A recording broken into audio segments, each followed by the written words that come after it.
نحمده ونصلي ونسلم على رسوله الكريم اما بعد فاعوذ بالله من الشيطان الرجيم بسم الله الرحمن الرحيم قال الله تبارك وتعالى في شان حبيبه ان الله وملائكته يصلون على النبي يا ايها الذين آمنوا صلوا عليه وسلموا تسليما اللهم صل على محمد وعلى آل محمد وبارك وسلم هو الحبيب الذي ترجى شفاعته لكل حول من الأحوال مقتحم مولاي صل وسلم دائما أبدا على حبيبك خير الخلق كلهم مردہ دل گشتم منام تو محی الدین است مردہ را زندان ما حضرت غوث الثقلین محبوب خدا ابن حسن آل حسین افل شموس الاولین شمسنا آبننا لا فر اللہ لا تقربوا قال اللہ عز وجل انا آتیناک الکوثر فصل لربک وانحر ان شانئک هو الابتر صدق اللہ العظیم۔ نہایت ہی واجب الاحترام علماء جی وقار، معزز حاضرین، بالخصوص مجلس منتظمہ مسجد اعظہ، تمام احباب، آج ہمارا یہاں مل بیٹھنے کا ایک خاص مقصد ہے، اور جیسے آپ دیگر محافل میں زندگی بھر بیٹھتے ہیں، جمعہ کا خطبہ ہو، محفل میلاد ہو، کلخانیاں ہوں یا جلسے ہوں، آج کی یہ محفل ان تمام محفلوں سے جدا محفل ہے کہ اس محفل میں صرف سرکار دو عالم صلی اللہ تعالیٰ علیہ وسلم کی ختم نبوت اور آپ کی نبوت پر ہی بات ہوگی۔ تو اس محفل کی شان قدر از خود بڑھ جاتی ہے۔ ایک دفعہ ایک جنازہ لایا گیا، جب سرکار دو عالم صلی اللہ تعالیٰ علیہ وسلم اس جنازے کو پڑھانے کے لیے تشریف لائے تو کچھ لوگوں نے عرض کیا یا رسول اللہ اس کا جنازہ نہ پڑھائیں، اس بندے کو کبھی بھی ہم نے کوئی اچھا کام کرتے نہیں دیکھا۔ کچھ لوگ بول پڑے کہ یا رسول اللہ زندگی میں ایک مرتبہ مدینہ منورہ میں بڑا خوف کی فضا تھی، تو اس بندے نے پوری رات آپ پر اللہ کے واسطے پہرا دیا تھا۔ تو میرے آقا نے فرمایا صفیں سیدھی کرو۔ جب نماز ہوگی تو سرکار نے فرمایا میں اس بات کی گواہی دیتا ہوں کہ یہ بندہ جنتی ہے، جس کی گواہی اصحاب نے دی کہ لفظ قطن کا بولا کہ کبھی بھی اس کو نیک کام کرتے نہیں دیکھا، مگر ایک رات محمد مصطفیٰ احمد مجتبیٰ صاحب لولاک علیہ الصلاۃ والتسلیمات کی ذات والا صفات پر پہرا دیا تھا، اس ایک رات کے پہرے نے اس کو جنتی بنا دیا۔ تو ختم نبوت در اصل کیا ہے؟ یہ پہرے داری ہے رسول اللہ صلی اللہ تعالیٰ علیہ وسلم کی نبوت کی، کہ کوئی چور آ کے چوری نہ کرے، کوئی ڈاکو آ کے ڈاکہ نہ مارے۔ آپ کو پتہ ہے نا، چیز جتنا قیمتی ہو اس کا پہرا اتنا سخت ہوتا ہے۔ تو اس کائنات میں نبوت سے بڑھ کر کوئی چیز نہیں ہے، رسالت سے بڑھ کر کوئی چیز نہیں ہے، تو اس کا پہرا بھی اتنا سخت ہے اور اس کے پہرے دار بھی اتنا ہی قیمتی ہوتے ہیں۔ تو لہذا آپ کی یہ آج کی مجلس جو آپ عادی ہیں عام مجالس کے، ان سے یہ جدا گانا ہے۔ جس مجلس میں رسول اللہ صلی اللہ تعالیٰ علیہ وسلم کی ختم نبوت پر بات ہوتی ہے تو اس کی براہ راست سبز گنبد کے مکین خود ہی نگرانی فرماتے ہیں، خود ہی ان کی اپنی ہی توجہ میں ہوتی ہے وہ۔ اب میں نے جو سورت تلاوت کی اس کا ترجمہ کر کے اپنے موضوع کی طرف آؤں گا، اس گزارش کے ساتھ کہ تقاریر تو آپ نے بہت سنی ہے، آج تقریر نہیں، آج درس ہوگا اور توجہ رکھیں گے۔ موضوع نیا ہوتا ہے تو اس لیے اس کی توجہ کی بڑی ضرورت ہوگی۔ میرے رب نے فرمایا انا اعطیناک الکوثر، بے شک اے حبیب لبیب صلی اللہ علیہ وسلم ہم نے آپ کو خیر کثیر سے نوازا۔ آپ اللہ کی نماز پڑھیں، اس کی راہ میں قربانی کریں۔ رہا آپ کے دشمنوں کا مسئلہ تو فرمایا وہ ہمیشہ ہی ابتر رہیں گے، وہ دم کٹے رہیں گے، وہ ہمیشہ ناکام رہیں گے، ہمیشہ نامراد رہیں گے۔ اس کی ذمہ داری رب نے لی کہ تیرے دشمنوں کو، تیرے مخالفوں کو ابتر تو میں خود ہی کروں گا۔ تو جو بھی آقا کے سامنے دشمن بن کر آیا تو ابتر ہی ہوا۔ اب یہ نبوت کیا ہے، یہ رسالت کیا ہے؟ اولاد آدم سے یہ سلسلہ شروع ہوا۔ پہلا نبی سیدنا آدم علیہ السلام اللہ کے نبی تھے، اور اس طرح سے آپ کی اولاد میں نبوت کو جاری کیا گیا، رسالت کو جاری کیا گیا۔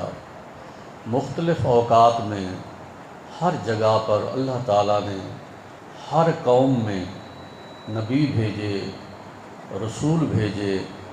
ایک ایک وقت میں کئی نبی، کئی رسول دنیا میں جلوہ گر ہوتے ہیں۔ یہ سلسلہ چلتے چلتے جب باری آئی سیدنا عیسیٰ علیہ السلام کی تو اللہ تعالیٰ جل شانہ نے فرمایا اے عیسیٰ اب تو اس نبوت و رسالت کا اعلان کر جو نبوت و رسالت تمام رسولوں، تمام نبیوں سے اعلیٰ ہے۔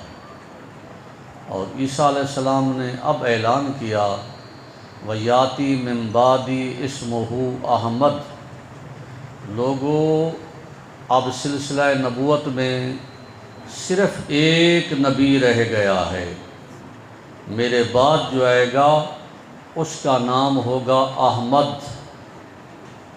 میرے آقا کی پیدائش سے 500 سال پہلے جناب عیسیٰ ابن مریم نے اپنی قوم میں اعلان کیا کہ اب آنے والا نبی صرف ایک ہے اور جس کا نام احمد ہے۔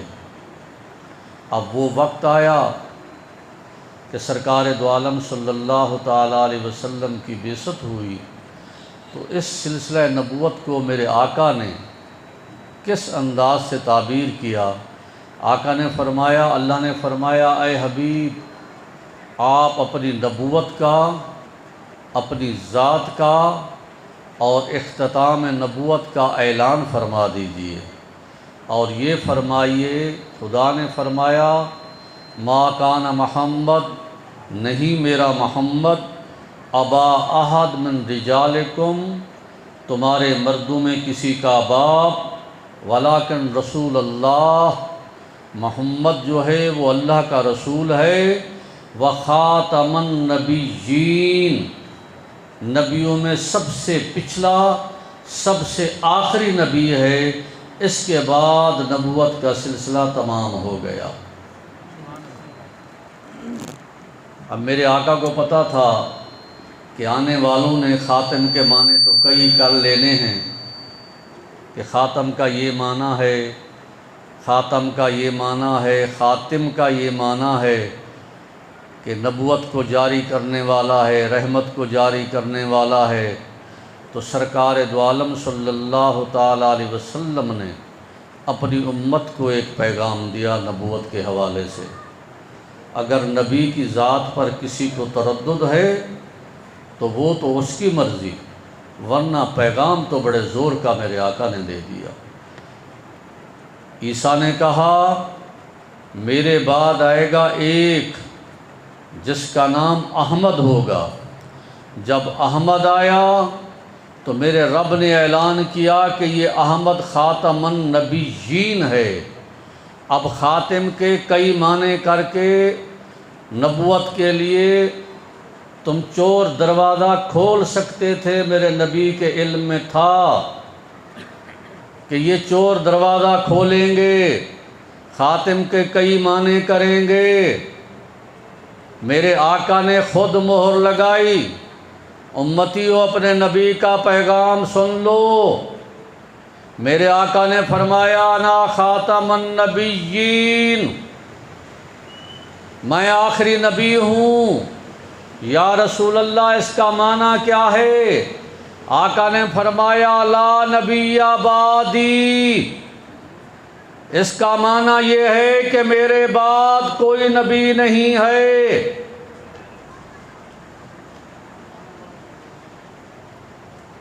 کسی امتی کے لیے اتنا کافی ہے کہ آقا نے فرمایا میرے لیے کوئی نبی، میرے بعد کوئی نبی نہیں۔ امام اعظم سے کسی نے پوچھا کہ حضور اگر کوئی دعوی نبوت کرے تو جو دعوی نبوت کر رہا ہے اس کے مد مقابل دوسرا آدمی اس سے دلیل مانگ سکتا ہے نبی ہونے کی؟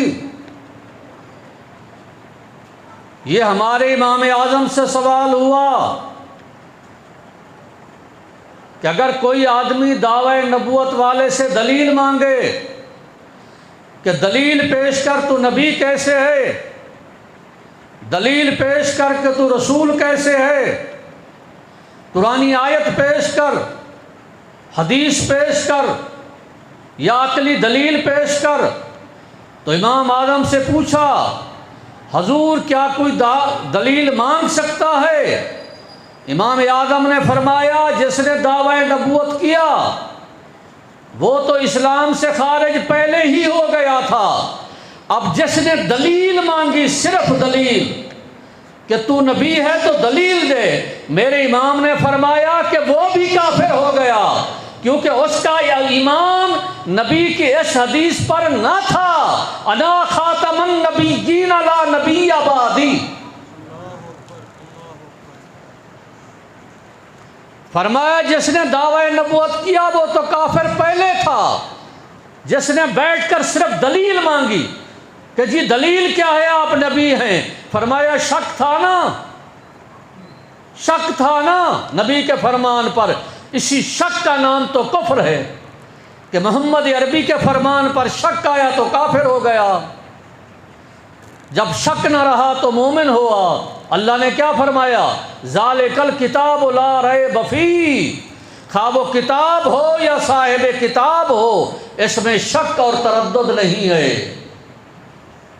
کوئی بندہ پورے قرآن کا انکار کرے یا قرآن پر ذرا سا شک کرے، دونوں صورتوں میں ایمان سے خارج ہو جاتا ہے۔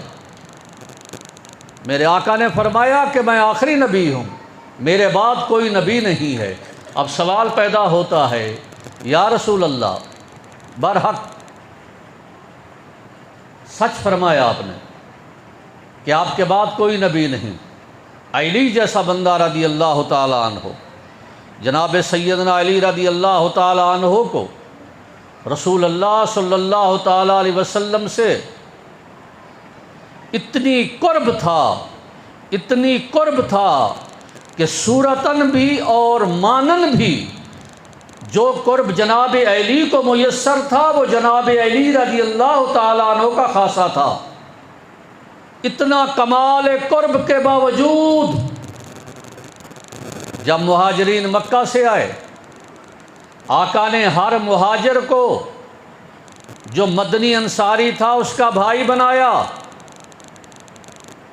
ایک مہاجر ایک مدنی یہ آپس میں بھائی بنے۔ مہاجر تو سب کچھ لٹا کے آئے تھے، جو مدنی تھا اس کے 10 پیڑ کھجوروں کے تھے، تو 5 اس نے اپنے مہاجر بھائی کو دیے، 20 بھیڑ بکریاں تھیں تو 10 اس کو بانٹ دی، 2 کمرے تھے تو ایک مہاجر بھائی کو کمرہ دیا۔ آقا نے سب مہاجروں کو مدنیوں کا بھائی بنایا، اور مولا علی بھی مہاجر تھے۔ جب دیکھا سب کو بنا لیا تو مولا علی شیر خدا بولے یا رسول اللہ کیا میں مہاجر نہیں؟ فرمایا علی کیوں نہیں، تو بھی مہاجر ہے۔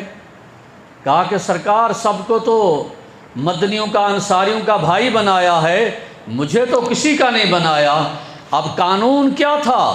قانون یہ تھا کہ ایک مہاجر ہوگا ایک انصاری ہوگا، یہ بھائی بنیں گے کہ انصاری اپنی جائیداد سے حصہ دے گا۔ اب سرکار بھی مہاجر اور علی بھی مہاجر۔ فرمایا علی تیرا بھائی ان میں کوئی نہیں بنے گا، علی تیرا بھائی میں ہوں، تیرا دنیا میں بھی بھائی ہوں اور آخرت میں بھی بھائی ہوں۔ یہ وہ 2 ہیں جو مہاجر بھائی بھائی بنے۔ اور جناب فاروق اعظم فرمایا کرتے تھے کہ سرکار دو عالم صلی اللہ تعالیٰ علیہ وسلم کی بارگاہ میں ایک مرتبہ اجازت لینے گیا اور کہا یا رسول اللہ اجازت دیجیے میں عمرے پر جانا چاہتا ہوں۔ سرکار نے فرمایا یا اخیا لا تنسا فی دعائے کا، اے میرے بھائی اپنی دعاؤں میں مجھے یاد رکھنا۔ فاروق اعظم فرمایا کرتے تھے اللہ کی عزت کی قسم دنیا اور ما فیہا قربان کر دوں اس بات پر کہ رسول اللہ نے مجھے بھائی کہا تھا۔ اور علی کا مرتبہ یہ تھا انت اخی فی الدنیا و فی الآخرہ، علی دنیا میں بھی میرا بھائی ہے آخرت میں بھی میرا بھائی ہے۔ اس علی کو مخاطب کیا، فرمایا علی یاد رکھ تو میرے ساتھ ایسا میرا بھائی ہے جیسا موسیٰ کے ساتھ اس کا بھائی ہارون تھا۔ موسیٰ بھی نبی تھا، ہارون بھی نبی تھا، تو بمنزل ہارون کے تو ہے، لیکن علی یاد رکھنا لا نبی آبادی میرے بعد نبوت نہیں ہے، میرا بھائی بھی ہے ہارون جیسا بھی ہے مگر نبی نہیں ہے۔ جس علی کو یہ مشابہتیں، جس علی کو ظاہری اور معنوی یہ مقام محمد الرسول اللہ کے ساتھ میسر، جس صدیق اکبر کو یہ مقام میسر، کبھی چشم تصور میں بھی وہ کروڑویں حصے میں نہیں خیال لا سکتے تھے کہ نبوت بھی ہماری طرف آ جائے گی۔ اب سوال ہوا آقا اللہ کی جانب سے نہیں آئے گا، آپ نے سمجھا دیا، کیا من جانب الشیطان بھی نہیں آئے گا؟ جب آقا نے یہ فرما دیا لا نبی بعدی، میرے بعد نبی نہیں، میرے بعد رسول نہیں، میرے بعد نبی نہیں، میں آخری نبی ہوں، تم آخری امت ہو، میری مسجد یہ نبیوں کی آخری مسجد ہے، میرے بعد قیامت آنا ہے، میرے بعد نئی بعثت نہیں، نہ آسمان سے کلام آئے گا نہ آسمان سے وحی آئے گی، کچھ بھی نہیں، تمام ہونا ہے دنیا نے، میں اور قیامت یہ دیکھو میری انگلیاں، میرے آقا نے فرمایا ایسے ہیں، میرے بعد قیامت ہے، نبیوں کی مسجدوں میں آخری مسجد میری، نبی کی امتوں میں آخری امت میری، اتنی واضح میرے آقا کے فرمان تھے۔ اب سوال اٹھا سرکار سب صحیح ہے، مان لیا ایمان ہے آپ کے فرمان پر، اللہ کی جانب سے کوئی نبی نہیں آئے گا، کوئی رسول نہیں آئے گا، کیا رہا یا رسول اللہ من جانب الشیطان بھی نہیں آئے گا؟ فرمایا ہاں ان کی طرف سے آئیں گے۔ فرمایا اللہ کی طرف سے تو دروازہ بند، ہمارے بعد کوئی نہیں، نہ برودی ہے نہ دلی ہے نہ تشریح ہے نہ غیر تشریح ہے، میرا قرآن وہ ہے۔ آپ جانتے، چلو ایک بات عرض کر دوں، توجہ چاہیے بہت، تقریر نہیں بھائی۔ آپ جانتے ہیں موسیٰ علیہ السلام بہت بڑے نبی ہیں، اتنی تو آپ سارے جانتے ہیں کہ قرآن کی جب تلاوت کرتے ہیں سب سے زیادہ ذکر آپ موسیٰ علیہ السلام کا پڑھتے ہیں۔ اتنا تو اندازہ ہے کہ اتنا زور دا جڑاں تے ہے جانا رب اتنی لمبا ذکر کرتا، اور کلیم اللہ ہے، اللہ سے کلام کرنے والا ہے، بڑے کمال کا زور کا رسول ہے، جس کے سبب اللہ رب کریم نے فغرقهم اللہ فی الیم، پوری فرعون کو غرق کر ڈالا تھا۔ اتنا بڑا نبی جناب رسول پاک کا گزر ہوا، صدیق اکبر رضی اللہ تعالیٰ عنہ ساتھ، آگے فاروق اعظم بیٹھے کتاب کا مطالعہ کر رہے ہیں، تلاوت کر رہے ہیں۔ کون سی کتاب؟ کون سی کتاب؟ توریت، اللہ کا کلام، اللہ کی کتاب، آیات بینات، قرآن اس کا کہتا ہے، ہدن سراپا ہدایت تورات، فرقان حق و باطل کا فرق کرنے والی تورات، وہ کتاب نبی کی۔ 40 دن موسیٰ کو روزہ رکھوایا، تب ہاتھ میں کتاب وہ دی۔ وہ اس کتاب کا ڈائجسٹ نہیں پڑھ رہا، عام کتابیں نہیں پڑھ رہا، مطالعہ ہو رہا ہے تورات کا۔ پڑھنے والا کون ہے؟ عمر ہے۔ صدیق اکبر نے کہا عمر دیکھتا نہیں، عمر دیکھتا نہیں، یعنی رخ انور پر۔ جب فاروق اعظم کی نگاہ میرے آقا کے رخ انور پر پڑی، دیکھا تو ناپسندیدگی ہے۔ آگے فاروق اعظم تھا، یا رسول اللہ یہ منزل من اللہ ہے، اللہ جل مجدہ کی طرف سے نازل شدہ کتاب ہے، یہ موسیٰ کلیم اللہ کی کتاب ہے، میں کوئی عام کتاب تو نہیں پڑھ رہا۔ میرے آقا نے جملہ فرمایا، اب اپنے ایمان سے دلوں میں جھانک کر دیکھیے، فیصلہ کیجیے۔ آج ہمارے ہاں مسئلہ ہے کہ سرکار کے بعد کوئی نبی ہے یا نہیں۔ ان للہ و انا الیہ راجعون، امت تیرے ایمان پر کسی آدمی پر کوئی دعویٰ کرے کہ تو فلاں آدمی کا بیٹا نہیں، تو گلا مار ڈالے گا۔ مولوی خدا بخش کو نہیں بلائے گا کہ مولوی صاحب آئیں تقریر کریں، ثابت کریں کہ یہ میرا باپ ہے۔ ارے تیرے باپ، دنیا کے کروڑوں باپ محمد عربی کے قدموں پر قربان ہو۔ باپ پر تیری اتنی غیرت ہے اور محمد عربی کے حوالے سے بھی دیکھتا ہے۔ ایمان ہی نہیں آیا تھا۔ میرے آقا نے فرمایا، جب فاروق اعظم بولے سمجھ آیا میرے آقا کو پسند نہیں آیا۔ میرے آقا نے فرمایا عمر، اس اللہ کی عزت کی قسم جس کتاب کے ساتھ میں بھیجا گیا ہوں، جس نبوت و رسالت سے سرفراز کیا گیا ہوں، اے عمر جس نبی کی کتاب پڑھ رہا ہے، آج اگر یہ موسیٰ کلیم اللہ بھی ہوتا، اپنی کتاب کو چھوڑ کر محمد کے پیچھے چلتا، میں وہ نبی رسول ہوں۔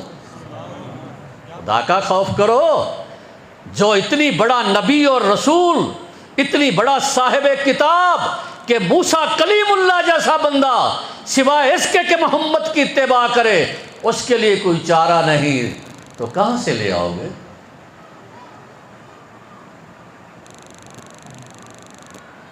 تو یا رسول اللہ، اللہ کی جانب سے نہیں آئیں گے؟ کیا شیطان کی جانب سے بھی نہیں آئیں گے؟ میرے آقا نے فرمایا آئیں گے۔ آقا نے فرمایا آئیں گے۔ یا رسول اللہ پھر وہ کون ہوں گے؟ میرے آقا نے خبر دی،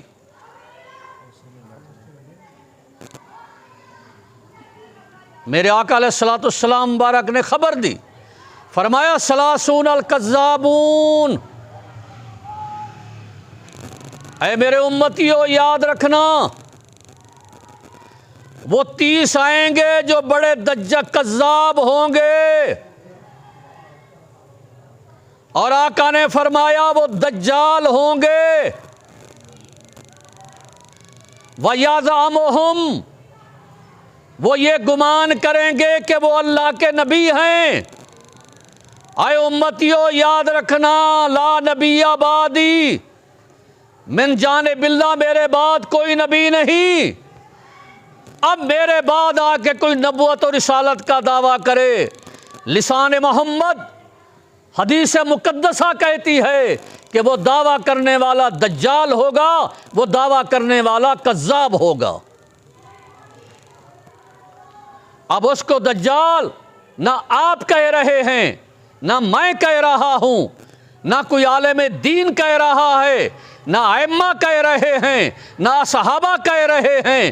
وہ زبان جس زبان کا یہ عالم ہے کہ میرے رب نے اس زبان کی تصدیق فرمائی، فرمایا وما ينطق عن الهوى ان هو الا وحی یوحی، اے لوگو میرے محمد کی زبان سے سوائے حق کے کچھ بات نہیں آتی۔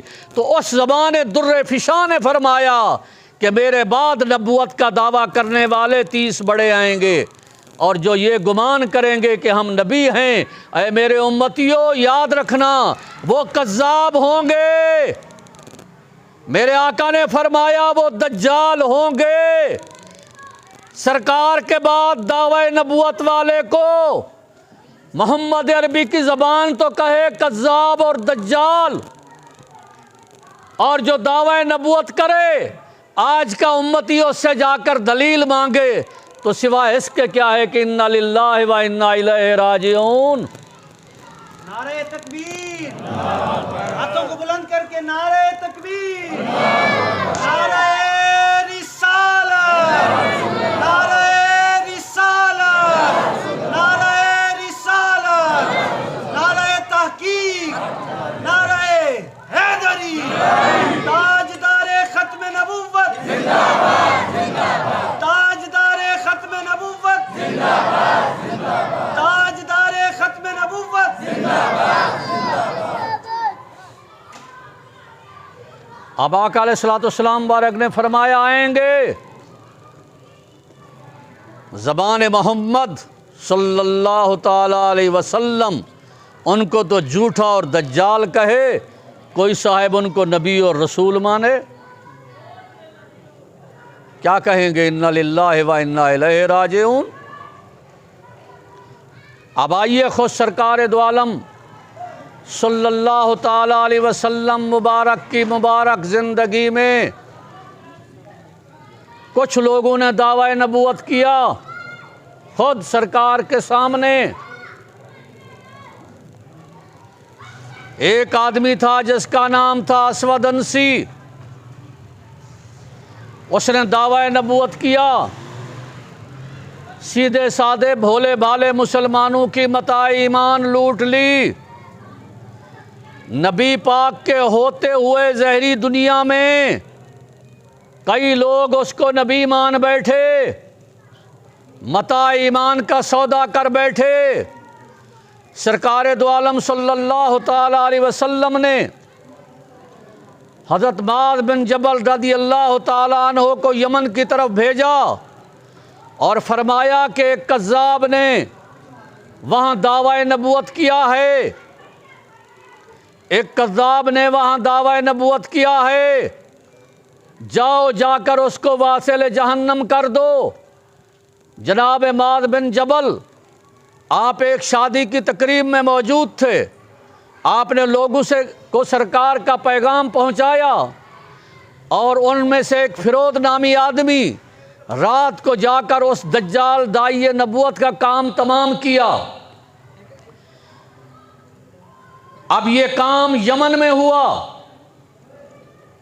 آقا علیہ الصلوۃ والسلام مدینہ منورہ موجود ہیں، میرے آقا نے فجر کی نماز پڑھائی، نماز کے بعد آپ کے رخ انور پر خوشی کے اثرات تھے، فرمایا مبارک ہو ایک مبارک آدمی نے جو مبارک خاندان کا ہے، رات اس داعی نبوت کو واصل جہنم کر چکا۔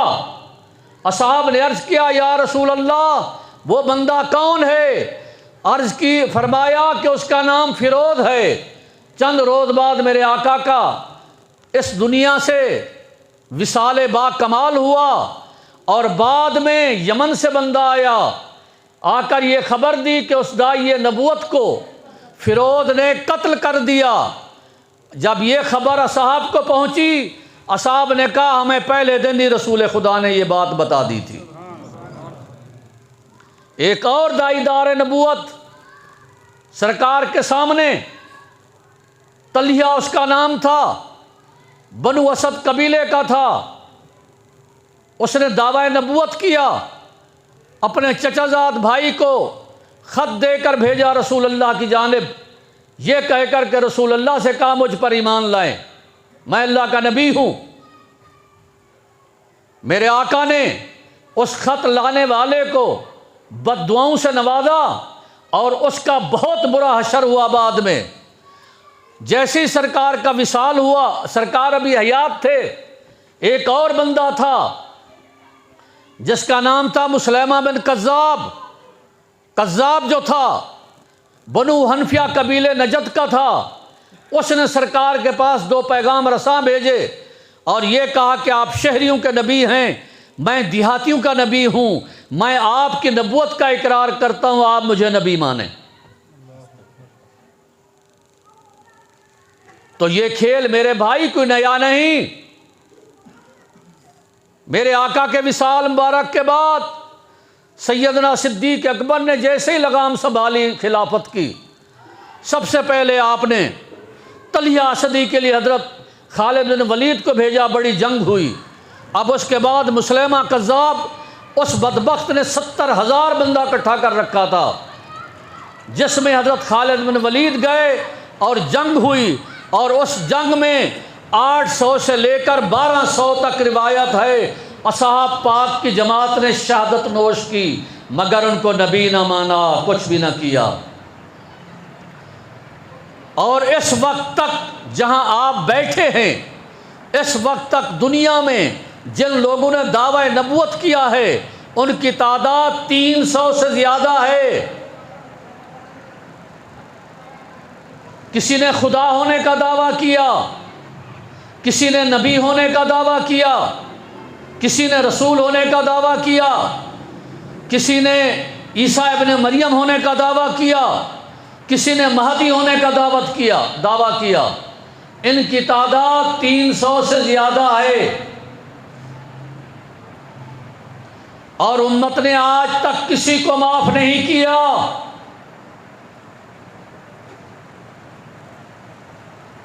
خلافت عباسیہ کے دور میں ایک بابک نامی آدمی تھا، اس نے دعویٰ کیا کہ میں مہدی ہوں، مہدی ہونے کا دعویٰ کیا۔ 20 سال تک جنگ رہی اس کے ساتھ، 2 لاکھ مسلمانوں کی حکومت کے فوجی شہید ہوئے،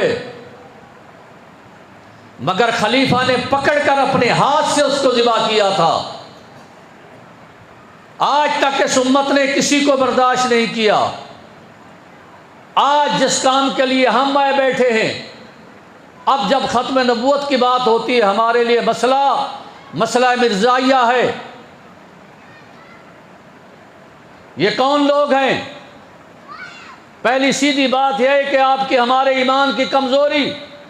جب آقا کا فرمان آپ کے پاس ہے، لا نبی آبادی انا خاتم النبیین ما کان محمد ابا احد من رجالکم ولکن رسول اللہ و خاتم النبیین، اب گنجائش کہاں رہی؟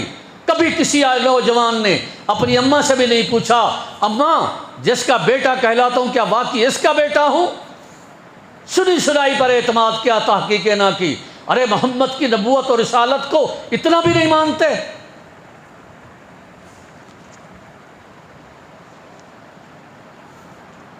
آپ کو پتا ہے ہندوستان پر ایک آیا تھا چٹے چم والا، مسلمانوں کی 1000 سالہ حکومت کو اس نے ختم کیا۔ اس کو یہاں ہندو بھی نظر آئے، بدھ مت بھی تھے، سکھ بھی تھے، مسلم بھی تھے، پتا تھا کہ ہندو 1000 سال سے غلام ہے، سکھ تھوڑے ہیں، بدھ متوں پر مسلمان 1000 سال سے حکمرانی کر رہے ہیں، میری حکومت کے لیے یہ نقصان دہ نہیں، میری حکومت کے لیے نقصان دہ ہے تو وہ صرف مسلمان ہے۔ 1000 سال سے یہاں حاکم ہے، دوسرا اس کی مذہبی تعلیمات ایسی سخت ہے کہ یہ غلامی پر موت کو ترجیح دیتا ہے۔ آپ نے سنا ہوگا علماء سے کہ ہمارے علماء نے فتویٰ دیا جہاد کا، انگریز کے خلاف جنگ کا، اس کے عوض میں آپ کے 20,000 علماء کو ہندوستان میں درختوں پر پھانسی لگائی گئی، جیلیں بھر دی گئی مسلمانوں سے۔ کوئی شہر ایسا نہیں تھا جس کی گلی مسلمانوں کے خون سے واقف نہ ہو۔ فضل حق خیر آبادی جیسے بندے کو کالے پانی میں جا کر شہید کر دیا انہوں نے۔ مگر مسلمان اپنی جگہ پر اڑے رہے، فتویٰ جہاد انگریز کے خلاف۔ اب پتہ چلا کہ ہندوستان کا مسلمان مر سکتا ہے، کٹ سکتا ہے، مگر میرے ہاتھ نہیں آتا۔ اب اس نے ایک چال چلی کہ ہند کے مسلمان کو کیسے تباہ و برباد کیا جائے۔ دیکھو کہ مسلمانوں کو سب سے محبوب چیز کیا ہے، ان کو بے نمازی بنایا جائے۔ پتہ چلا یہ بے نمازی ہوتے ہیں، پرواہ نہیں۔ ان کو بے روزے والا بنایا جائے، کہا جی ایسے بھی ہوتے ہیں۔ شراب میں لگایا جائے، کہا مسلمان چل جاتے ہیں گناہ گار۔ کون سا عمل ہے جن میں مسلمانوں کو چھیڑا جائے تو مسلمان حکومت بھی بھول جائیں، سیاست بھی بھول جائیں، اسی چیز میں غرق ہو جائیں؟ تلاش کرو۔ کہا جی سب کچھ برداشت کر لیں گے، مسلمان گناہ گار ہو یا نیکوکار ہو، مسلم کی ایک بہت بڑی کمزوری ہے۔ کہا جی وہ کیا؟ کہا اپنے نبی کی ذات سے ٹوٹ کر محبت کرتے ہیں، جان دے دیں گے، مر جائیں گے، مگر اپنے نبی کی ذات پر کچھ بات نہیں آنے دیتے۔ کہا کیا خیال ہے کہ اگر یہ مسلمان تو جیلیں بھرے جا رہے ہیں، مرے جا رہے ہیں، آئے روز لڑے جا رہے ہیں، کیا خیال ہے؟ کہا جی اگر نبوت کے باب میں ان کے نبی کے برابر کسی کو نبی لا کے کھڑا کر دیا تو یہ حکومت بھی بھول جائیں گے، ہر بات بھول جائیں گے۔ کیوں؟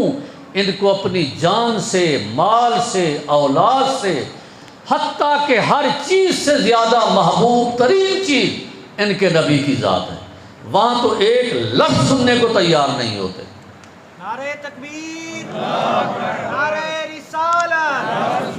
آپ لوگ ہاتھوں کو بلند کر کے ذرا گواہی دیں، نعرہ رسالت، نعرہ رسالت، تاجدار ختم نبوت زندہ باد۔ آواز میں کمی ہے ذرا، تاجدار ختم نبوت زندہ باد، تاجدار ختم نبوت زندہ باد، زندہ باد۔ اب ایک ایسا انسان چاہیے ایمان فروش جو ان کے کام آ سکے۔ یہ اس چٹے کی چال ہے، ابھی تک بھی وہ گود میں بٹھائے بیٹھا ہے۔ یہ پودا اس نے ایسا لگایا جو اس کو بڑا فائدہ دے گیا۔ علامہ اقبال نے کہا نا، یہ فاقہ کش جو موت سے ڈرتا نہیں ذرا، یہ جو بھوکا پیاسا مسلمان ہے نا ہند کا، موت سے نہیں ڈرتا۔ روح محمد اس کے بدن سے نکال لو، مر جائے گا۔ جب محمد پاک کی روح اس کے بدن سے نکلے گی، نہ اس میں جہاد رہے گا نہ ایمان رہے گا۔ مسلمان کی موت یاد رکھو جنگوں میں نہیں، جس میں ایمان ہے اس کی موت غربت میں نہیں، جنگوں میں نہیں، کسی چیز میں نہیں۔ مسلمان کی موت صرف ایک بات میں ہے، وہ یہ ہے کہ اگر تعلق محمد ختم ہو جائے اس سے۔ میرے آقا نے خود فرمایا لا یؤمن احدکم، میرے آقا نے بنیاد رکھ دی تھی۔ ایمان کا دعویٰ کرنے والے، محمد کی حویلی میں آنے والے، اس حویلی کا دستور یہ ہے لا یؤمن احدکم، تم میں کوئی مومن نہیں ہو سکتا حتی اکون احب الیہ، جب تک کہ یہ آمنہ کا لال محبوب نہ ہو جائے، ماں سے بھی، باپ سے بھی، اولاد سے، والناس اجمعین، کائنات کے ہر ذرے سے جب آمنہ کا لال محبوب تر نہ ہو تو مومن ہی نہیں ہو سکتا۔ میرے بھائی انہوں نے اس کو خریدا۔ اب یہ کون تھا؟ حضرت صاحب سے میں نے عرض کی میں کچھ اور موضوع بات کروں گا، اگلا دوسرا ایسا پھیرا اور آئے گا۔ میں نے پہلے عرض کر دیا تھا، فرمایا ختم نبوت پر بات ہو۔ قادیان ایک شہر ہے ہندوستان پنجاب کا، اس کا نام ہے قاضیان، قاضیوں کا شہر تھا، جو بعد میں قادیان کے نام سے مشہور ہو گیا، اصل قادیان ہے۔ اور اس کو تو کد کے معنی میں لے کر، خیر وہ اس پر میں نہیں جاؤں گا۔ یہاں ایک مغل خاندان رہتا تھا۔ آپ کو پتہ ہے جب ترکیوں کی جنگ ہوئی، ترک کی خلافت تھی، تو تو انگریز نے جب گھوڑے مانگے، مرزا صاحب کے خاندان میں ان کے بزرگوں نے 50 رنگ روٹ کہتے تھے، جو پرانے بزرگ بیٹھے وہ سمجھتے ہیں رنگ روٹ بھیجے تھے کعبہ کو مارنے کے لیے، کعبہ کو گرانے کے لیے۔ وہاں ایک آدمی تھا جس کا نام تھا مرزا غلام مرتضیٰ، اہل سنت کا سنی حنفی آدمی تھا۔ اس کی بیوی تھی جس کا نام تھا چراغ بی بی، مسلمان گھرانہ تھا، سنی حنفی تھا۔ 1839 میں، یہ میری بات نوٹ کر لینا آپ سب، آپ 1839 کا لفظ کبھی نہیں بھولنا، ہمارے علماء بھی بعض اوقات غلطی کر جاتے ہیں، کیونکہ مرزائیوں نے ابھی اپنی کتابوں میں مرزے کی پیدائش لکھی ہے 1835، مرزے نے خود لکھی ہے 1839۔ وہ اب 35 کیوں کرتے ہیں کہ مرزے نے کہا کہ مجھے وحی ہوئی ہے کہ تیری عمر جو ہے وہ اللہ کی طرف سے وحی ہوئی تھی نا، تیری عمر 80 اور اس کے نیچے ہوگی، اور مر گئے جناب 68 سال میں، اب کیا نام ہے 39 کی پیدائش 1908 میں مر گئے۔ تو اب وہ وحی کو سچا ثابت کرنے کے لیے مرزے کو 5 سال پہلے پیدا کرتے ہیں۔ تو ہمارے علماء جو نئی کتابیں پڑھتے ہیں وہ 35 پڑھتے ہیں، یاد رکھنا علماء بالخصوص۔ 1839 میں قادیان میں یہ پیدا ہوا، اس کے ساتھ ایک اس کی بہن بھی پیدا ہوئی، پہلے بہن پیدا ہوئی پھر یہ پیدا ہوا جو جڑواں بچے ہیں۔ اس کو بھی مرزے نے اپنا ایک معجزہ کہا، اور مرزائی جب عقل پر پردے پڑ جائیں صحیح ہوتا ہے۔ اعلیٰ حضرت عظیم البرکت فرماتے ہیں کہ دل کو جو عقل دے خدا تیری گلی سے جائے گی۔ جب محمد عربی کی گلی چھوڑو گے تو پھر عقلیں بھی ختم ہو جاتی ہیں۔ حالانکہ آپ جانتے ہیں کہ جڑواں بچہ پوری دنیا میں عمومی طور پر پیدا ہوتے رہتے ہیں۔ اب مرزا آخر میں پیدا ہوا، اور خاتم النبیین کا معنی یہ کرتے ہیں، کہتے ہیں کہ نبوت تقسیم کرنے والا دیگر، اور اپنے متعلق کہتا ہے مرزائیوں کو بولو جب خاتم النبیین کی بات کریں آپ کہیں حضرت ہم اپنا معنی نہیں کرتے، ہم تمہارا معنی کرتے ہیں۔ تمہارے مرزا نے کہا ہے کہ جناب میں خاتم الاولاد ہوں، میرے باپ کی اس کے بعد کوئی اولاد نہیں ہوئی۔ تو یہاں مرزا نے جو خاتم کا معنی کیا ہے، ہم بھی وہی معنی خاتم النبیین کرتے ہیں کہ سرکار کے بعد کوئی نبی نہیں ہوگا۔ 12-13 سال کی عمر میں ہوا تو اس کی کیا نام ہے شادی کر دی گئی، غربت تھی۔ ابا اس کا مرزا غلام مرتضیٰ وہ کرتا تھا حکمت کا کام۔ اب معاشی پریشانیاں تھیں، معاشی پریشانیوں کے اچھا اخلاق اس کے اپنے بیٹے نے لکھے ہیں، مرزا بشیر الدین نے، اور اس کا نام ہے سیرت مہدی۔ اور مزے کی بات آپ کو یہ بھی بتاؤں، یہ جو مرزائی لوگ آپ کو ملتے ہیں یہ بیچارے اندھے عقیدوں کے حامل ہیں، یہ بھی بتا دوں۔ جو مرزائی بڑا جوشیلا ہو اپنے مذہب کے ساتھ، آپ کے تعلقات ہیں، ان کو بولو ہم ہاتھ جوڑ کے کہتے ہیں آپ ایک مہربانی کر لیں، آپ مرزے کی 23 جلدیں ہیں روحانی خزائن کے نام سے، آپ مرزے کی کتابیں پڑھ کر اگر مرزائی باقی رہ جائیں تو ہمیں سزا دینا۔ ہم بھی نہیں پڑھائیں گے، ہم کوئی تفسیر نہیں کریں گے، کوئی بحث نہیں کریں گے۔ بولو اگر پڑھنا آپ کو اردو نہیں آتا، کسی اپنے ایسے لڑکے کو بٹھا دو جس کو اردو پڑھنا ہے، اردو میں ہے وہ ساری، وہ پڑھ پڑھ کے آپ کو سناتا جائے۔ آپ مرزے کی ہی کتابیں پڑھ کر اگر مرزائی رہ گئے تو ہم سزا کے حقدار۔ تو بولو لمبی بحث نہیں۔ تو بچپنے میں اپنے دادا کے ساتھ جو چکر بازیاں کی اس پر، کیونکہ میرا موضوع نہیں وہ، اس کا ایک یار تھا ہندو، وہ تھا سیالکوٹ میں کچہری میں کلرک تھا۔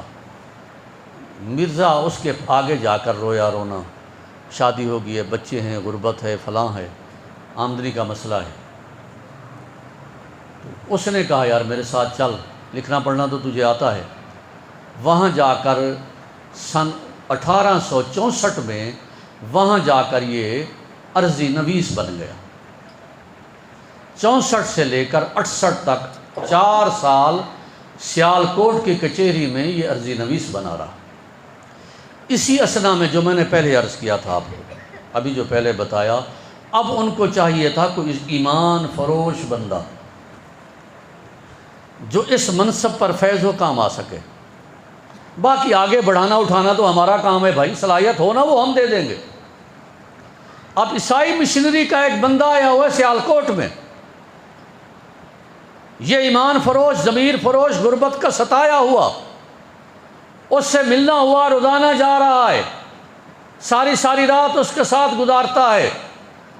4 سال عیسائی مشنری کے اس پادری نے اس پر خوب لگائے، سمجھوتے ہو گئے۔ 68 میں پادری برطانیہ چلا گیا، 68 میں اس نے یہاں استعفیٰ ریزائن دیا اور سیدھا چلا گیا۔ علمی لیاقتیں یہ تھی کہ شوق ہو گیا کچہری میں کہ جناب ہم بھی منشی گیری کا امتحان پاس کر لیں، تو سال بھر جناب مرزا صاحب پڑھتے رہے پورا سال، اور جب پیپر دیے بعد میں کسی ایک پیپر میں بھی پاس نہیں ہوئے۔ اور جو میں نے پہلے کہا اعلیٰ حضرت والی بات، دل کو جو عقل دے خدا تیری گلی سے جائے گا۔ اور مرزا ہی کہتے ہیں جی یہ بھی ہمارے نبی کا معجزہ ہے کہ اللہ نے ان کو کسی کا محتاج نہیں کیا، اس لیے فیل ہو گئے۔ عقل جب چلا جائے تو کچھ نہیں کر سکتے آپ۔ اب وہ وہاں گیا برطانیہ، یہ یہاں۔ آپ بتائیں ارضی نویسی کے دوران کون سی تو نے دینی تعلیم حاصل کر لی تھی؟ کون سا دین کا درد آ گیا جو سارا دن تو ارضی نویسی کرتا رہتا تھا؟ سیدھا قادیان گیا، وہاں جا کر ہندو بدھ مت کی کتابوں کا مطالعہ کر لیا، عیسائیت کی کتب کا مطالعہ شروع کر دیا اس نے۔ اب وہ جو مشنری والا بندہ گیا، یہ کہا یہ بات آپ مرزائیوں کو کہہ سکتے ہیں، میں تو حوالہ نہیں دیتا، میں صرف ایڈریس بتاتا ہوں، وہ خود ہی برطانیہ میں مرزائی رہتے ہیں۔ وہاں برطانیہ میں ان کی بڑی لائبریری ہے، اس میں لکھا ابھی بھی اوپن ہے، یہ نہیں کوئی چھپا ہوا ہے، اس کا فرمان رکھا ہے اس پادری کا۔ اس نے کہا ہم نے ایک ایمان فروش خرید لیا ہے ہندوستان میں جو باب نبوت میں آگ لگا کے رکھ دے گا، ابھی بھی برطانیہ کی لائبریری میں ہے، مرزائی جا کر دیکھ سکتے ہیں اس کو۔ اب میرے بھائی اپنے گھر آیا اور آ کر ان دنوں مناظرے ہو رہے تھے، عیسائیوں کا ایک فنڈس پادری آیا ہوا تھا، اور جو ہندو ہیں، یہ بات بڑی غور سے میں نے کہا تقریر نہیں، ہندوؤں کو عیسائیوں نے بھڑکایا مسلمانوں پر، کہا کہ کم بختو تم پر 1000 سال انہوں نے حکمرانی کی ہے، تم سارے یہ جو جتنی مسلمان ہیں سارے راجپوت ہیں یا سارے جاٹ ہیں، ان کے باپ دادا جو تھے ہندو تھے، ان کو مسلمانوں نے تلوار کے زور پر مسلمان کیا تھا، جاؤ ان سب جاٹوں کو اور راجپوتوں کو کہو کہ واپس ہندو ہو جاؤ۔ انگریز حکومت کی ماں پر ایک تحریک بنی تھی جس کا نام تھا شذی، پورے ہندوستان میں چلائی گئی، مختلف قبائل میں آگ لگائی گئی، کئی بستیاں مسلمانوں کی جلا ڈالی گئی، کئی مسلمان ذبح کیے گئے کہ ہندو ہو جاؤ تمہارے بابا ہیں، جا بدبخت جا، جان دے سکتے مگر محمد الرسول اللہ کو نہیں چھوڑ سکتے۔ تو عیسائیوں کو پتہ چلا یہ ہاتھ نہیں آنے والی قوم یہاں کی مسلم قوم، تو ایک یہ تحریک چل رہی تھی۔ دوسرا مناظرے، اب اس حال میں اس نے مناظرہ کیا، ایک آریہ سماج کا تھا لکھی رام، اب اس کو جب مناظرہ کیا پلان کے تحت عیسائیوں کو مناظروں میں ہرایا، واہ واہ ہو گئی، مسلمانوں نے کہا یار اچھا چلو کوئی تو مناظر آیا۔ پھر اس نے دی گالیاں، لکھی رام کے ہندو کے کرسچن کو گالیاں دینا شروع کر دی، جو ان کا وہ اوتار ہے۔ جب آپ ان کو گالیاں دو گے، قرآن نے کیا کہا ہے آپ کو؟ میرے رب نے فرمایا لوگوں کے جھوٹے خداؤں کو گالیاں نہ دو ورنہ وہ لا علمی میں تمہارے سچے خدا کو گالیاں دیں گے۔ اس نے چونکہ اپنی افرادی قوت بڑھانی تھی، اپنے آپ کو دنیا میں پیش کرنا تھا، ہم درد پیدا کرنے تھے، اس نے گالیاں دی کرسچن کو، ہندو نے گالیاں دی نبی پاک کو۔ اب آٹومیٹکلی اس کے ساتھ، اب اس نے لاہور میں بیٹھا تھا ایک عیسائی پادری جس کا نام عبداللہ آتھم تھا، عبداللہ آتھم کے ساتھ مناظرہ، اس کو گالیاں دی، کس کو؟ جناب عیسیٰ ابن مریم علیہ السلام کو، نعوذ باللہ من ذالک۔ میرے پاس ساری ہیں، میں سے آج بات نہیں کروں گا کیونکہ حضرت سے بات ہوگی بعد میں ہوگی، آج صرف یہ موضوع ہوگا۔ آپ سن نہیں سکو گے جو عیسیٰ ابن مریم کو گالیاں یہاں،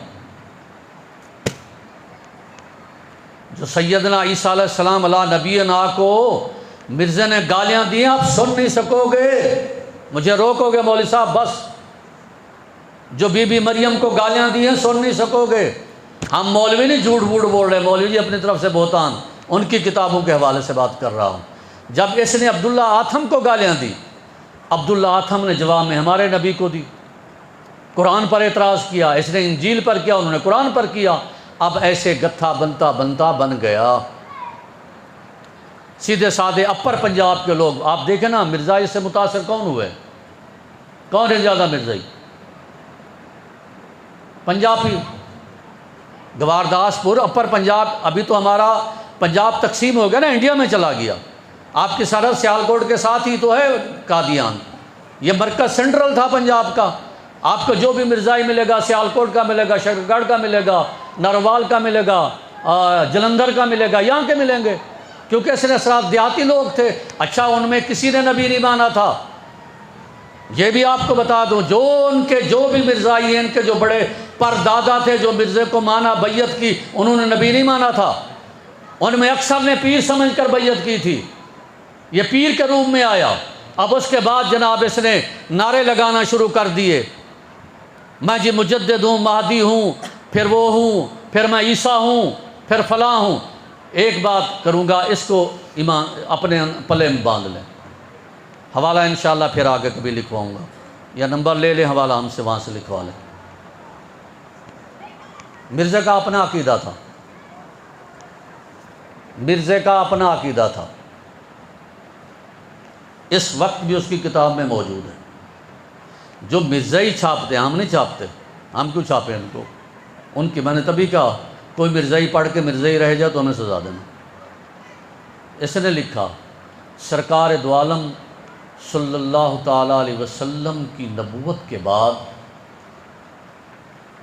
آپ کے خاتم النبیین ہونے کے بعد، اگر کوئی بندہ دعوی نبوت کرے، خواہ وہ کلی ہو، جزی ہو، بروزی نبوت ہو، ذلی نبوت ہو، کسی قسم کے ایک ذرہ نبوت میں بھی شراکت کا دعویٰ کرے، وہ کافر ہے، دائرہ اسلام سے خارج ہے۔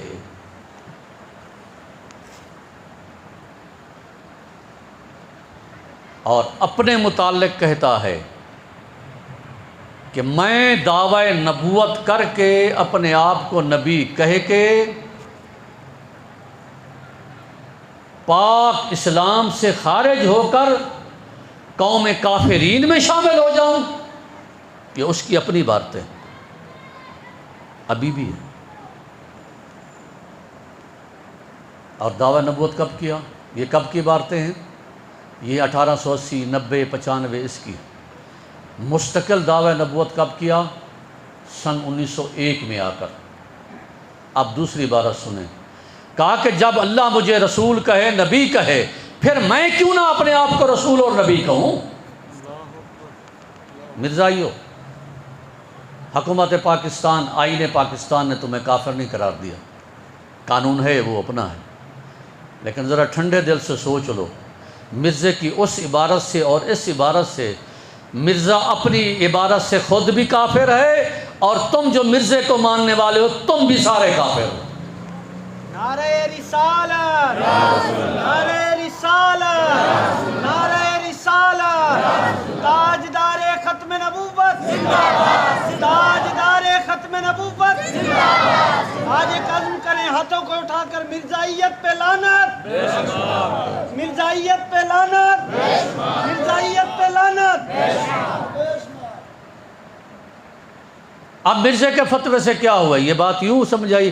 اب دوسری بات بھی آپ سن لیں، یہ آپ لوگوں کے لیے، کیونکہ آپ گڑھ میں رہتے ہیں۔ آپ کہیں گے جی ایک مولوی خدا بخش کہا تھا، وہ کہہ رہا تھا کہ مرزا نے اپنے آپ کو نبی کہا ہے، اور اپنے آپ کو رسول کہا ہے، اور اپنے آپ کو خاتم النبیین بھی کہا ہے، اور اپنے آپ کو امام الانبیاء بھی کہا ہے، اور یہ کہا ہے کہ رسول اللہ کے تو 3000 معجزے تھے، میرے تو 4 لاکھ سے بھی زیادہ ہیں۔ اور مولوی خدا بخش نے یہ بھی کہا ہے کہ رسول جب نبوت محمد کے روم میں تھی تو وہ قمر تھا، یعنی 3-4 کا چاند تھا، اب نبوت جب مجھ میں آئی ہے تو بدر ہے، 14ویں کا چاند ہے۔ مولوی خدا بخش تو یہ کہہ گیا کہ مرزا تو ایسے سے کہتا تھا، وہ کہیں گے یار آپ کو پتہ نا، آپ کے مولوی لوگ بڑے جھوٹ بولتے ہیں، غلط باتیں کرتے ہیں۔ یہ لیں، یہ آپ کو کیسے گمراہ کرتے ہیں یہ بتا رہا ہوں۔ یہ کتاب لائیں گے، کہیں گے یہ پڑھ کس کی کتاب ہے؟ آپ کہیں گے جی یہ تو مرزے کی کتاب ہے۔ کہا نیچے پڑھ کس کی چھاپ ہے؟ کہا جی یہ ربوہ کی آپ کی چھاپ ہے۔ کہا ٹھیک ہے، اردو میں پڑھ لیتا ہے؟ کہا جی پڑھ لیتا ہوں۔ کہا یہاں پڑھ۔ اب آپ یہاں پڑھیں گے، وہاں لکھا ہوگا کہ سرکار دو عالم صلی اللہ تعالیٰ علیہ وسلم کے بعد اگر میں اپنے آپ کو نبی کہوں تو کیا میں قوم کافرین میں شامل ہو جاؤں؟ میرے نبی کی وہ نبوت ہے، آپ کے بعد کوئی نبی نہیں آئے گا، نہ جزئی ہوگا، نہ کلی ہوگا، نہ برودی ہوگا، نہ ذلی ہوگا۔ اب آپ جب مرزے کی عبارت پڑھیں گے، کتاب بھی ان کی، چھاپ بھی ان کی، آپ کہیں گے ہاں واقعی یار ہمارا مولوی صاحب سٹیج پر بیٹھ کر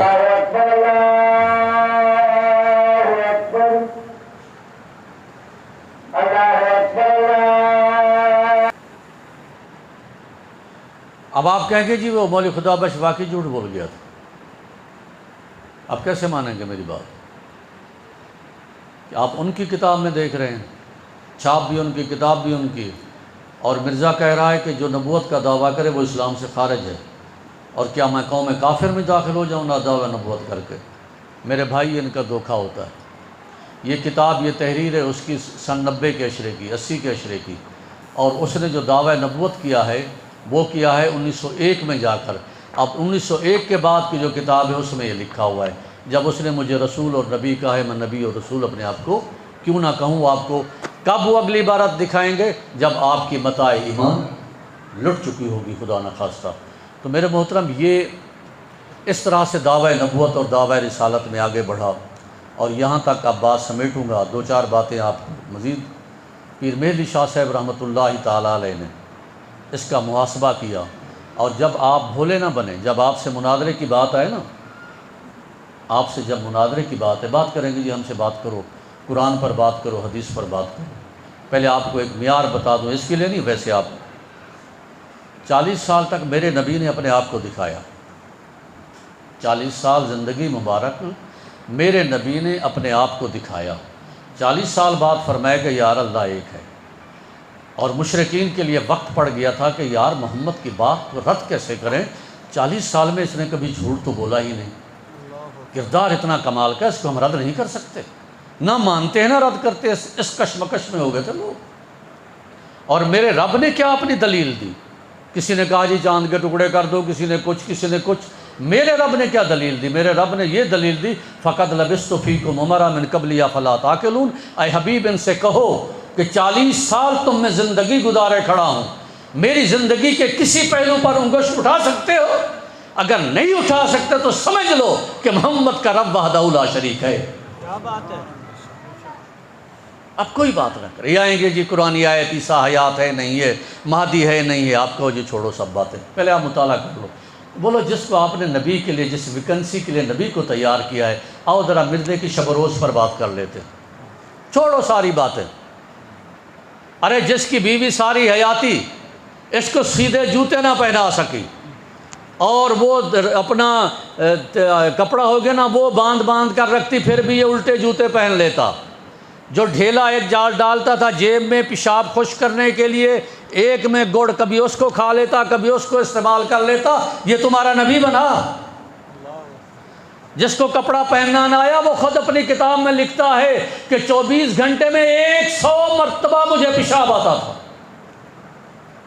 جس بندے کو 100 مرتبہ پیشاب ہے 24 گھنٹے میں، ذرا آپ کیلکولیٹر پر ٹائم تو نکالیں کہ لیٹرین میں کتنا گزر رہا ہے، اور وہی کا نزول کہاں ہو رہا ہے زیادہ۔ ان کو بولو ہم مرزے کے متعلق بات کر لیتے، اس کے شب و روز، اس کے اخلاق، اس کی شکل و صورت، اس کے تمام امور کے بارے میں۔ پیر مہدی شاہ صاحب سے مناظرے میں آیا، اور یہ مناظرے میں پیر صاحب سے مار کھا گیا، نہ آیا۔ لمبی ایک بحث ہے، اس پر فی الحال میں نہیں جاؤں گا۔ اور دوسری بات یہ ہے کہ اپنی بحث کرنے کی کیا ضرورت ہے؟ آپ کے تمام امت کے علماء نے ان کو دائرہ اسلام سے خارج کیا، اور جب انگریز حکومت اس کی جو پالنے والی تھی موجود تھی، آپ کے قریب یہ ریاست بہاولپور جناب نواب سبو صادق صاحب کی ریاست تھی، مرزائی مر جائیں گے کبھی یہ بات نہیں کریں گے، مر جائیں نہیں کریں گے یہ بات۔ یہ ریاست نواب صاحب کی تھی، یہاں مرزائیوں کا ایک لڑکی تھی جس کا نام تھا غلام عائشہ۔ غلام عائشہ کا نکاح ہوا تھا ایک لڑکے عبدالرزاق سے، عبدالرزاق بعد میں ہو گیا مرزائی۔ جب مرزائی ہوا تو اس نے جا کر اپنے سسر سے کہا، جس کا نام مولوی الہی بخش تھا، کہ بیٹی کی رخصتی مجھے دو۔ تو مولوی الہی بخش صاحب نے کہا کہ جب تک تو ارتداد سے تائب نہیں ہوگا تو کافر ہے، اسلام سے خارج ہے، میں نہیں دوں گا۔ بات اتنا بڑی کہ مولوی صاحب نے جا کر یہ کیس ریاست بہاولپور کی عدالت میں دائر کیا کہ عبدالرزاق چونکہ مرزائی ہو چکا ہے اور میری بیٹی سنیہ حنفیہ ہے تو اس کا نکاح فسخ کر کیا جائے کہ عبدالرزاق جو ہے وہ کافر ہے، دائرہ اسلام سے خارج ہے۔ یہ ریاست بہاولپور میں کب شامل کیس داخل ہوا؟ سن 1926 میں احمد پور شرقیہ میں، اور ریاست بہاولپور میں پھر چھوٹی عدالت سے بڑی عدالت میں 1928 میں یہ کیس بہاولپور آ گیا۔ یہ ہمیشہ حکومت پاکستان کی بات کریں گے، جی سیاسی دباؤ پر ہمیں کافر کہا گیا، تم حکومتی مسلمان ہو اور ہم حکومتی کافر ہیں، بولو ہلکا ہاتھ رکھو۔ اب یہ کیس نواب صاحب کے علامہ غلام محمد گھوٹوی رحمۃ اللہ علیہ تھے، جو پیر میر علی شاہ صاحب کے مرید تھے۔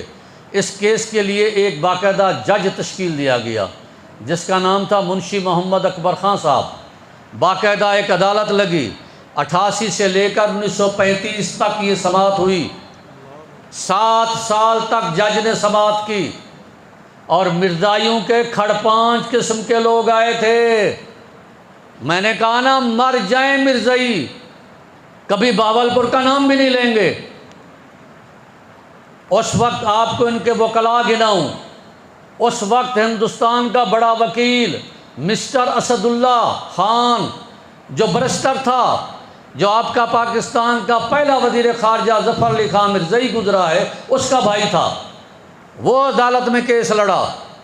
اور ان کا ایک عالم دین جلال الدین شمس، خود مرزائی کہتے ہیں وہ ہمارے مرزائیوں میں شمس تھا۔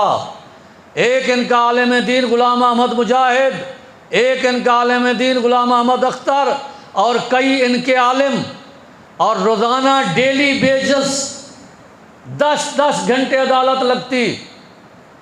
اور اب انہوں نے ثابت کرنا تھا کہ عبدالرزاق کا نکاح قائم ہے، عبدالرزاق کا نکاح قائم ہے، مرزائی ہونے کے باوجود بھی، کیونکہ مرزائی مسلمان ہیں۔ بھائی یہاں مولوی کا فتویٰ نہیں، سیاسی پریشر نہیں، جج بیٹھا ہے، اور دور پاکستان میں بھی نہیں بنا تھا۔ تمہارا صاحب بہادر مرزا جس کو خود لکھتا ہے انگریز صاحب، میں تو آپ کا خود کاشتہ ہوں، میں تو وہ پودا ہوں جسے آپ نے کاشت کیا ہے۔ اس کی حکومت ریاست بہاولپور، اب وہاں جب بحث چلی کہ ہم مسلمان ہیں، ہمارے علماء نے دلائل دیے ان کی کتابوں سے کہ تم مسلمان نہیں۔ مرزے کہ یہ خدا کی شان میں گستاخیاں، یہ انبیاء کی شان میں گستاخیاں، یہ نبی پاک کی شان میں گستاخیاں، یہ اصحاب پاک کی شان میں گستاخیاں، یہ اہل بیت کی شان میں گستاخیاں، یہ قرآن میں تمہاری گستاخیاں، یہ پوری امت کی گستاخیاں، یہ قرآن جس کو مرزا کہتا کہ گالیوں کا مجموعہ ہے، یہ عیسیٰ ابن مریم کو گالیاں، جب ہمارے علماء نے تقریریں نہیں تھی ان کی کتابوں کے حوالے پیش کیے، یہ ہیں۔ تو مرزائیوں، تمہارے ان جیسے علماء اب تک تو نہیں پیدا ہو سکے، تو اپنا تحفظ کیوں نہیں کیا؟ 7 فروری سن 1935 کو ریاست بہاولپور نے ان کو کافر ڈکلیئر کیا کہ دائرہ اسلام سے خارج ہیں، ان کا اسلام کے ساتھ کوئی تعلق نہیں ہے۔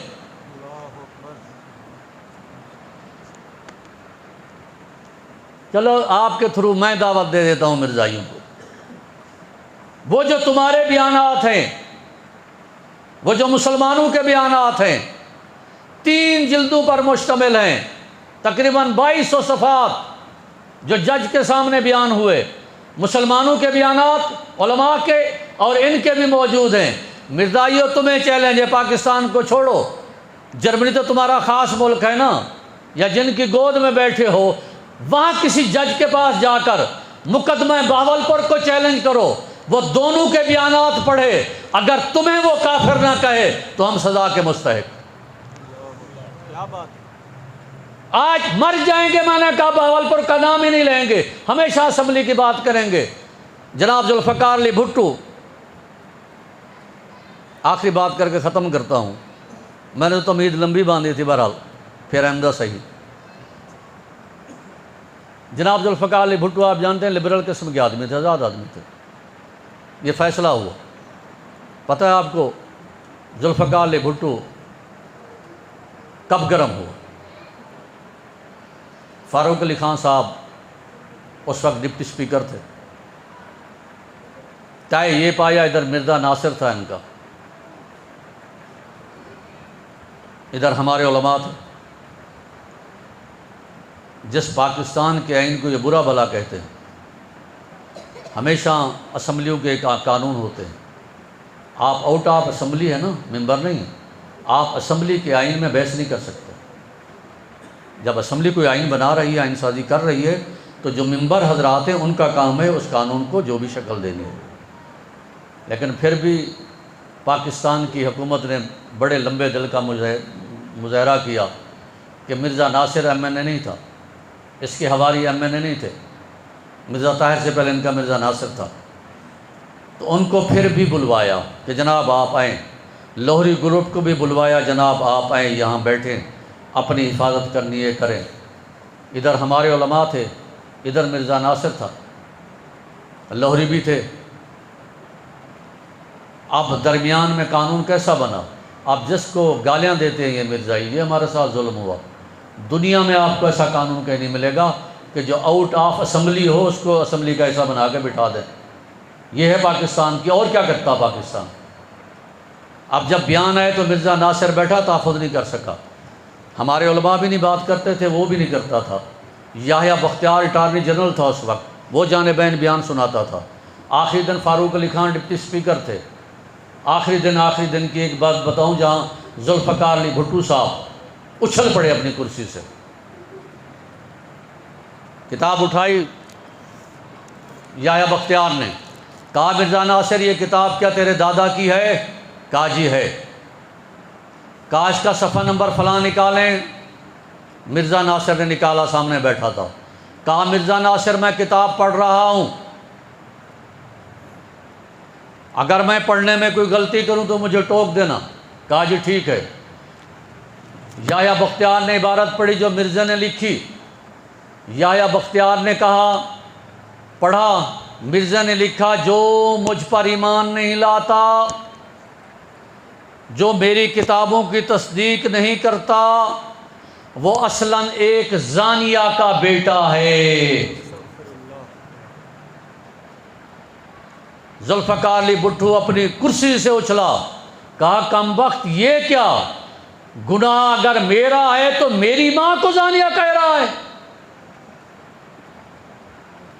اور مرزائی کہتے ہمیں کافر کہا، بولو ہو کتنا؟ تھوڑے سے ہو نا۔ مرزے کی کتابیں آپ اٹھا کے دیکھ لیں، ان کے نزدیک تمام امت محمدیہ کافر ہے اور دائرہ اسلام سے خارج ہے۔ جو مرزے کی تصدیق نہ کرے وہ کافر ہے۔ یہاں تک مرزے نے لکھا کہ جن تک میرا پیغام بھی نہیں پہنچا، دنیا کے 7 بر اعظم کے کسی کونے میں کوئی کلمہ گو رہتا ہے، میرا پیغام بھلے نہیں پہنچا، میرا نام بھی نہیں سنا، پھر بھی مجھ پر ایمان نہیں لایا تو جہنمی ہے، کافر ہے، دائرہ اسلام سے خارج ہے۔ میرے بھائی، اللہ تعالی ہم سب کے ایمان کی حفاظت کرے۔ اب آئیے واپس حدیث پر۔ میرے آقا نے فرمایا کہ امتیوں آئیں گے، کذاب بھی ہوں گے اور دجال بھی ہوں گے۔ اللہ اپنی امان میں رکھے کذابوں کے شر سے بھی اور دجالوں کے شر سے بھی۔ اپنی اولاد کو بھلے کوٹھی نہ دے کے جاؤ، بنگلہ دے کے نہ جاؤ، کچھ بھی نہ دے کے جاؤ، یاد رکھو زندگی گزر جائے گی۔ نہ زمینیں دے کے جاؤ، نہ بینک بیلنس دے کے جاؤ، خدا را اپنی اولاد کو یہ تعلیم ضرور دے کے جاؤ کہ محمد عربی کا دامن ان کے ہاتھ سے نہ چھوٹے۔ اگر یہ دامن ہاتھ میں ہے تو پھر مبارک، پھر سب چل جائے گا۔ مرزائیت نہ نماز کی دشمن، نہ روزے کی دشمن، نہ حج کی دشمن، نہ زکوٰۃ کی دشمن، کسی چیز کی دشمن نہیں۔ مرزائیت کا صرف پیچھے سے ایک پلان ہے، مرکزی کام ہے، وہ کیا؟ محمد عربی کو سیٹ سے اٹھاؤ، اس پر مرزے کو بٹھا دو۔ اب آپ دیکھتے ہیں میرے آقا کے انگریز کارٹون بناتے ہیں۔ اب مرزائیوں میری آپ سے کہ میرے محمد عربی کو تو کارٹون بناتے ہیں، دہشت گرد کہتے ہیں، انسانیت کے لیے خطرہ کہتے ہیں، اور تمہارا مرزا کہتا ہے میں تو برود اور ذل محمد ہوں، میں تو دوسرا محمد ہوں۔ تو پھر ایک محمد جو اصل ہے اس کے تو وہ کارٹون بنائیں اور دنیا کے لیے خطرہ کہیں، مرزائیوں پھر سیکنڈ محمد کو وہی انگریز اپنی گود میں کیوں لیے بیٹھے ہیں؟ تمہارے مرزے کے تو کارٹون نہیں بناتے، تمہیں تو اپنی گود میں لیتے ہیں اور سب کچھ کرتے ہیں، ہو عکس محمد اس کے کارٹون بنائے جائیں اور اس کو گود میں لیا جائے۔ ہاں فرق یہ ہے، مجھے پنجابی کا شعر پورا تو نہیں آتا، میاں محمد بخش کا کلام ہے، او محمد ہو رے تے اے محمد ہو رے، او سردار نبیاں دا تے اے ڈھگاں دا چور ہے۔ وما توفیق اللہ باللہ۔